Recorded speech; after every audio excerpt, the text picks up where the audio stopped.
Hi, Vivi! Kumusta? Kumusta? Pwede ba malaman yung full name mo and how long have you been here in Glasgow? My name is Lily Balongay. Dumating ako dito in 2020. That's the peak of pandemic. So yun, nabigyan kami ng blessing from God. So ginab namin yung opportunity na to na mapunta dito. How's your work dito sa Glasgow? So hindi ka naman nai-stress sa trabaho mo? Sometimes, kasi we've been dealing with patients, yung mga concerns nila, yung mga medical histories nila. How do you cope with that? Magbabanding kami every weekend. We make sure na lalabas kami every weekend. Aside sa work-related stress, yung may malungkot dito, away from family, kasi kami lang. MX3 capsule, ano yung naging effect sa health mo? Nagpa-check ako sa doctor kasi nga nag-worry ako may lump ako dito. Pero hindi naman siya nothing serious. So nalaman ng family ko sa Pilipinas, pinadalhan niya ako sa Dubai, which is okay naman, naging okay. So naging ko na siya, yung parang nakasanayan na every time, lalo pag umuwi ako ng Pilipinas, I make sure na may dala. Kasi gusto ko yung husband ko uminom din. Ako yung tao na talagang i-invest more doon sa mga health supplements. MX3, dito ako believe.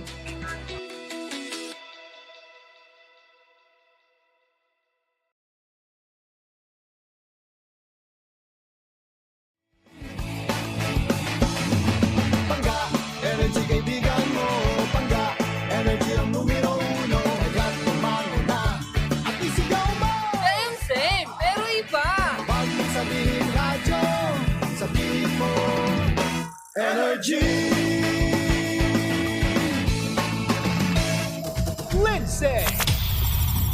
Lindsay. Good morning, Pangga! Good morning!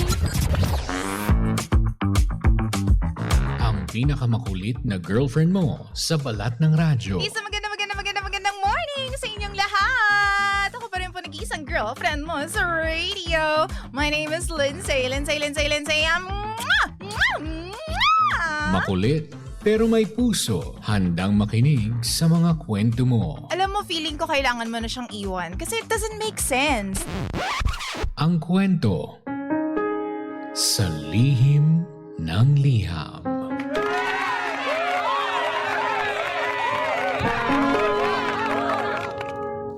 Mahal kong Lindsay.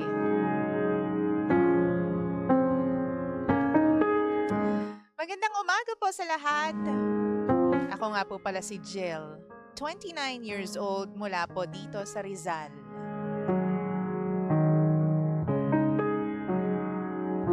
DJ Lindsay, nagkaroon po ako ng boyfriend noon for 4 months.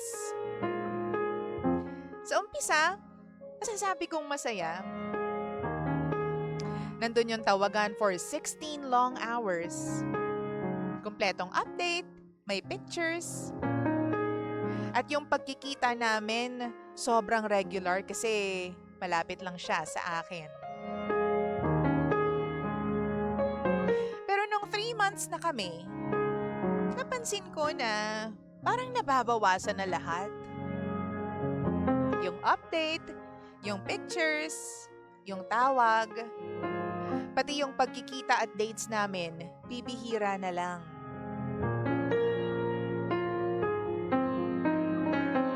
Isang araw, magkasama kami, DJ Lindsay, for 12 hours. Umalis ako saglit kasi kailangan ko magpasalon. Kasi nung gabi din na yon, meron kaming pupuntahan. So I did my stuff. Pagbalik ko, nakita ko na tulog ang boyfriend ko. Bilang wala akong magawa at wala akong makausap, nakita ko yung cellphone niya sa tabi ng kama. So ako, being my usual self, tiningnan ko yung cellphone niya. Palagi ko namang ginagawa yon kahit noon pa. Pero this time around, merong kakaiba. Nakita ko yung conversation nila ng isang babae. Tapos, ang nakakapagtaka pa dito, sunod-sunod yung pangalan ng babae doon sa call logs. Siya yung pinakamahaba. 5 hours. Madaling araw pa nangyari yung tawag na yun. At sa pagkakaalam ko, itong babae na to, girlfriend ng pinsan niya na nasa abroad. Alam ko yun. Siyempre nagalit ako. Ginising ko siya at nag-away kaming dalawa ng boyfriend ko. Sabi ko sa kanya, ako yung girlfriend mo. Ako dapat yung kausap mo, hindi siya. 4 na oras hanggang 5 oras? Anong pinag-uusapan nyo? Sagot niya naman sa akin, naglalabas lang daw ng sama ng loob yung babae. Sabi ko naman, bakit siya? Alam niyang may girlfriend ka, di ba? Hindi niya ba naisip na pwede akong magselos? Nung time na yon, iyak ako ng iyak. Kasi kahit papaano, nasaktan ako at nayamot at the same time. Humingi siya sa akin ng sorry. Hindi na raw mauulit. Kaya naman naging okay kami nung time na yon.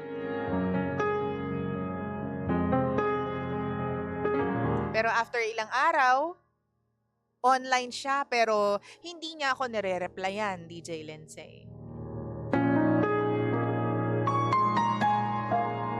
Ang ginawa ko, kinausap ko yung babae. Tinanong ko kung kausap niya yung boyfriend ko. Sabi niya sa akin, hindi naman daw. Inopen ko yung nakita ko nung nakaraan at pinagsabihan ko siya. Sabi sa akin ng girl, wag daw akong magselos kasi kapatid lang daw ang turing niya sa boyfriend ko. Sabi ko naman, wala akong pake. Basta wag kang makikipagtawagan sa boyfriend ko. Kasi girl code, 'di ba? Alam mo namang emotional tayong mga babae. So dapat alam mo yung boundaries mo. Umuo lang siya. Tapos after ilang araw, nagkalabuan na kami ng boyfriend ko.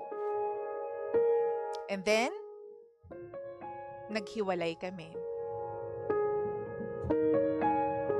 Pagkalipas ng 2 linggo, sila na. Ang galing, di ba? Yung kapatid ang turing, DJ Lindsay, naging magjowa. Ilang buwan na po ang nakakaraan. Naka-move on na ako. Meron na rin akong mga ibang nakakausap na lalaki. Pero one time, bigla na lang nag-message sa akin, itong ex ko na to. As usual, nagkamustahan kami. Sabi niya, wala na raw siyang girlfriend. Wala na raw sila nung babae. Single na raw siya. Pero alam ko naman, DJ Lindsay, na nagsisinungaling lang tong lalaking to. So, nung time na magkasama kami nung gabi, may nangyari sa amin. Pumayag ako. Nung nakatulog na kami, kumuha ako ng pictures naming dalawa. Magkatabi, magkayakap, magkahawak yung kamay. Tapos, pinost ko yun sa notes.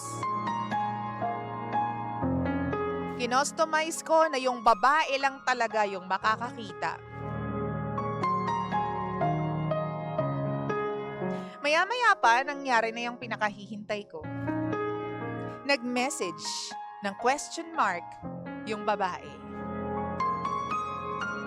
Sabi ko sa kanya, yes? Anong problema? Sabi niya, ano yan? Nagkita kami. Anong problema? Bakit mo tinatanong?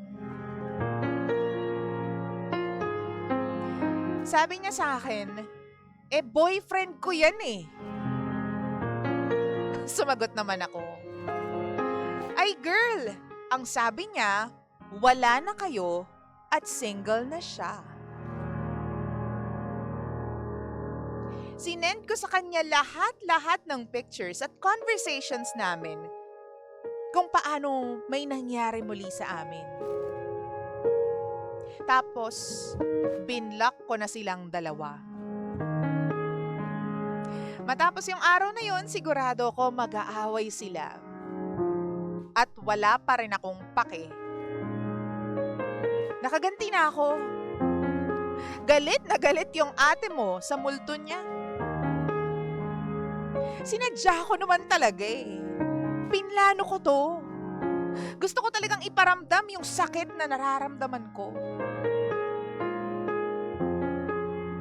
Sorry na agad sa pagiging masama ako. Pero yun lang naman ang bagay sa kanila. Maraming salamat DJ Lindsay sa pagbabasa ng kwento ko. Wala lang talaga akong malabasan ng sama ng loob ko. Kaya ako sumulat dito sa Lihim ng Liham. Muli, ako po si Jill. At ito ang lihim ng aking liham.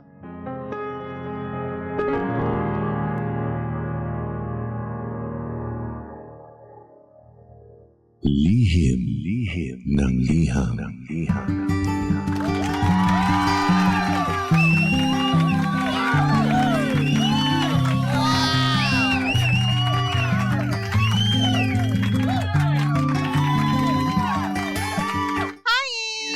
Hi guys! Oras natin sa pangkapulungan. Check your time. 17 Camboys! Makaraan po ang alas 9 ng nagmamagandang umaga. 9:17 on the clock. Isang magandang morning sa inyong lahat. Kasama niyo pa rin po ang nag-iisang girlfriend mo sa radio. My name is Lindsay. And I will keep you company all the way till 11 in the morning. Ito po ang Lihim ng Liham, ang programang wala kang matututunan. Pero meron kang mararamdaman. Anong pakiramdam natin ngayon? Wow! Ooh, in your face. Ganyan. Kumalma po tayo, sabi ng mga pangga natin dyan sa ating comment section sa Facebook. By the way, we are live on Facebook, mahal ko, and on TikTok.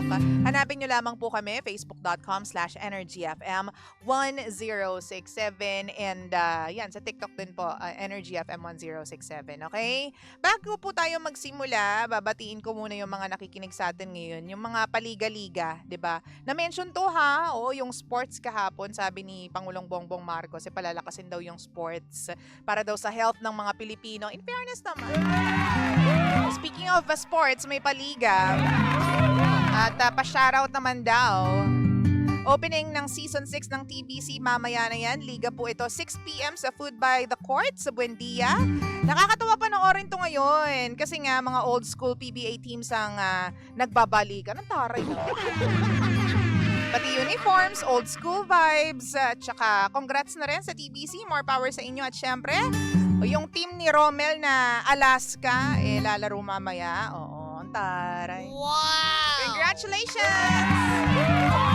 Mabuhay po yung mga liga-liga dyan. Oo, kung ano pang mga ligang sasalihan po ninyo for sports, sige lang po, ipagpatuloy nyo yan para mas maging healthy tayo.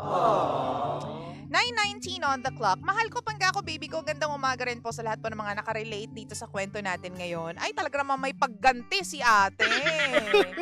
Gumante si ate mo matapos maghiwalay dahil nga may babae na namamagitan sa kanila. Wow! Ano nga bang gagawin mo kung ikaw yun nandito sa gantong sitwasyon?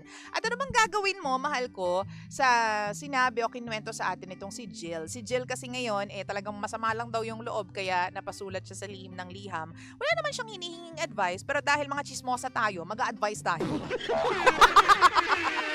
Dahil wala naman siyang hinihingi na kahit anumang thoughts or words eh. Dahil mga mosang tayo, o sasawsaw tayo. Mahal ko, ano bang masasabi mo? Let me know. Sabi po ni Marife, gandang umaga sa lahat. Oho, magandang umaga pa din po sa'yo, gandang Lindsay. Ay, thank you ka naman, John. Sabi dito, mahal ko, kay ganda ng kwento, nakakapaghigante o nakapaghigante ka natin, nasarapan ka pa. Good job, te. Antahin ko po yung lihim ng liham mo ulit, tapos sabihin mo, nagbunga na yung isang gabi ng paghihigante. Nabuntis pala si ante mo. Sabi naman ni Ken, kung ako ay kay ate, binidyo ko pa si ate girl habang ginagawa namin yung it really hurts. Haha, shout out Pangga. Uy, grabe naman. Grabe, Kenneth, ha? Sabi naman ni Arch, Jill, pansin ko lang na masyado kang attentive ka sa time. Somewhat controlling and definitely vindictive. Not lawyering for the guy, pero mali din yung ginawa mo. In the end, hindi ka pa rin sumaya at bitter ka pa din as evidenced by this letter you wrote. I hope you find inner peace because you won't get it from revenge. Diba? Wow! Sabi nga nila, hindi na uso ngayon yung magpaubaya ka, gantihan mo.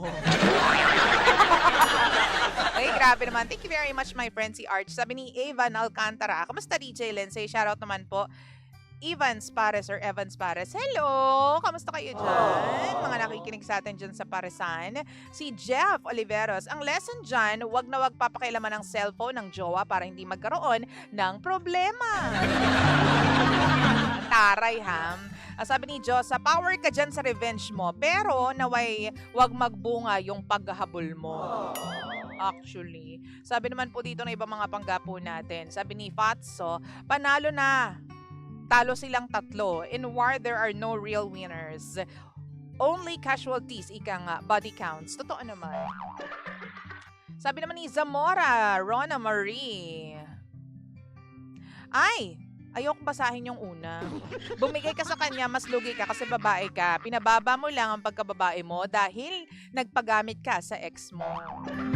Sabi ni Darwin, te, kumalma ka. Oo nga. Kalmado naman ako. Oo, yun nga lang nadadala tayo minsan. At maraming thank you po sa lahat po ng mga nag-send din ng comments nila. Ako ang masasabi ko lang dito, no?